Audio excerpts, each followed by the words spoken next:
Hallelujah, hallelujah, hallelujah. Alleluia, alleluia, alleluia. A light of revelation to the Gentiles, and the glory for your people Israel. Hallelujah, hallelujah, hallelujah. The Lord be with you. And with your spirit. A reading from the Holy Gospel according to St. Luke. When the days were completed for their purification according to the law of Moses, Mary and Joseph took Jesus up to Jerusalem to present him to the Lord, just as it is written in the law of the Lord. Every male that opens the womb shall be consecrated to the Lord, and to offer the sacrifice of a pair of turtle doves or 2 young pigeons, in accordance with the dictate in the law of the Lord. Now there was a man in Jerusalem whose name was Simeon. This man was righteous and devout, awaiting the consolation of Israel. And the Holy Spirit was upon him. It had been revealed to him by the Holy Spirit that he should not see death before he had seen the Christ of the Lord. He came in the Spirit into the temple, and when the parents brought in the child Jesus to perform the custom of the law in regard to him, he took him into his arms and blessed God, saying, "Now, Master, you may let your servant go in peace, according to your word. For my eyes have seen your salvation, which you have prepared in the sight of every peoples, a light for revelation to the Gentiles, and glory for your people Israel." The child's father and mother were amazed at what was said about him.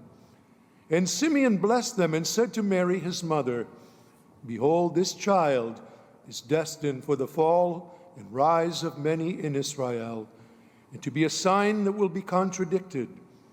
And you yourself a sword will pierce, so that the hearts of many hearts may be revealed, thoughts of many hearts may be revealed." There was also a prophetess, Anna, the daughter of Phanuel of the tribe of Asher. She was advanced in years, having lived 7 years with her husband after marriage, and then as a widow until she was 84. She never left the temple, but worshiped night and day with fasting and prayer. And coming forward at that very time, she gave thanks to God and spoke about the child to all who were awaiting the redemption of Jerusalem. When they had fulfilled all the prescriptions of the law of the Lord, they returned to Galilee, to their own town of Nazareth. The child grew and became strong, filled with wisdom, and the favor of God was upon him.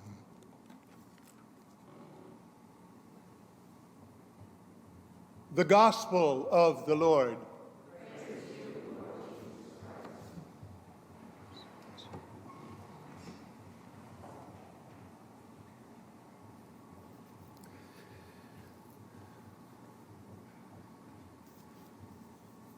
This is a major feast in the church, the presentation of the Lord in the temple.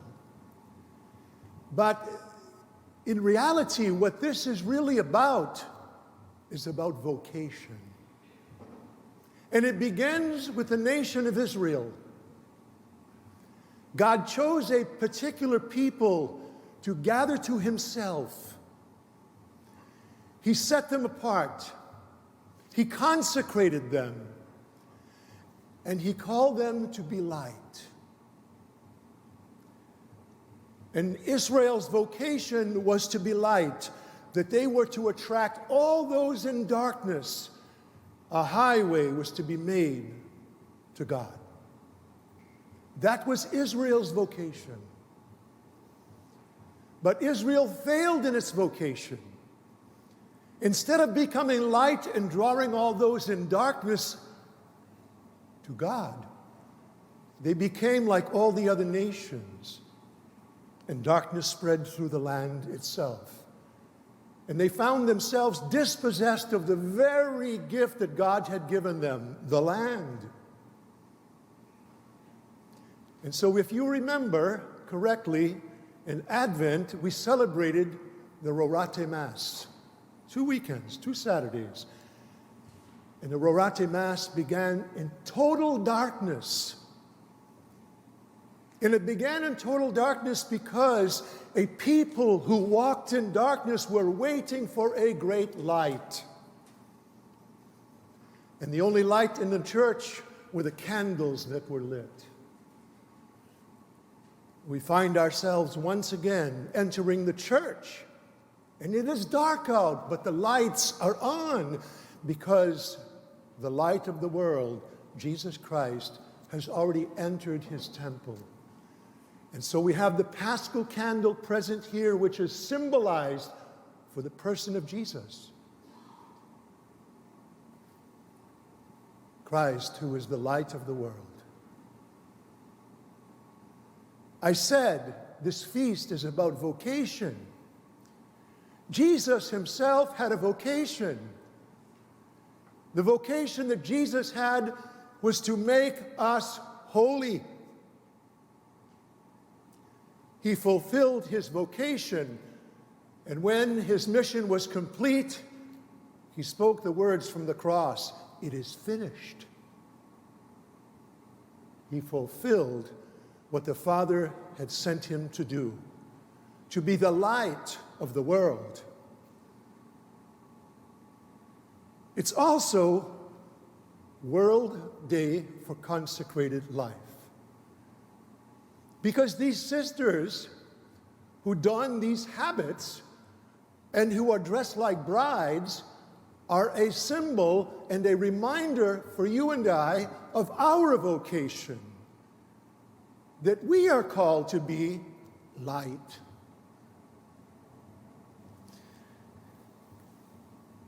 The baptismal rite. Every parent who brings their child into the church to be baptized listens to this prayer as their baptismal candle is lit from the Paschal Candle. Parents and godparents, this light is entrusted to you to be kept burning brightly so that your child, enlightened by Christ, may always walk as a child of the light. And persevering in the faith, may run to meet the Lord when he comes with all the saints in the heavenly court. You see, my brothers and sisters, we have to understand and have a clear concept of what it means to be baptized, that we have been baptized into Christ, and as Christ is the light of the world, and our baptismal candles are lit from this Paschal Candle, it is not an empty gesture or an empty sign. It is filled with rich meaning that as Jesus' vocation to be light, to make us holy, that our vocation is to be holy. And that by the lives that we live, to draw all those outside into the temple, into the light of Christ. It is the very thing, my brothers and sisters, that we are going to have to give an accounting for when we stand before the Lord. The question will be from Jesus, what did you do with what I gave you? Here is what we received. We receive this light. And as the prayer says, this light is entrusted to us to be kept burning brightly so that as we have been enlightened by Christ, we may walk always as children of the light. And persevering in the faith, we may run to meet the Lord when he comes with all of the saints in the heavenly court. this feast of the presentation of the Lord, the light who came into the world. Father Adrian blessed your candles, and now you're going to take your candles and you're going to go home. And every time you light those candles, or every time you come into the church and you see this Paschal candle lit, or the candles on the altar that are lit, they are a constant reminder of the presence of Christ, not only in the church, when the votive candle is lit in the church, but the light that has been enlightened in every single one of us who are baptized. This is our vocation. We are the bride of Christ. He is the groom, we are the bride. He is the head, we are the members.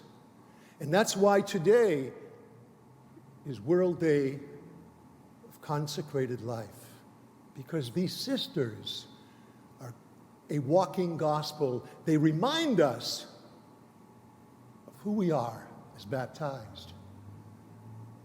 As Christ is the light of the world, we carry that light.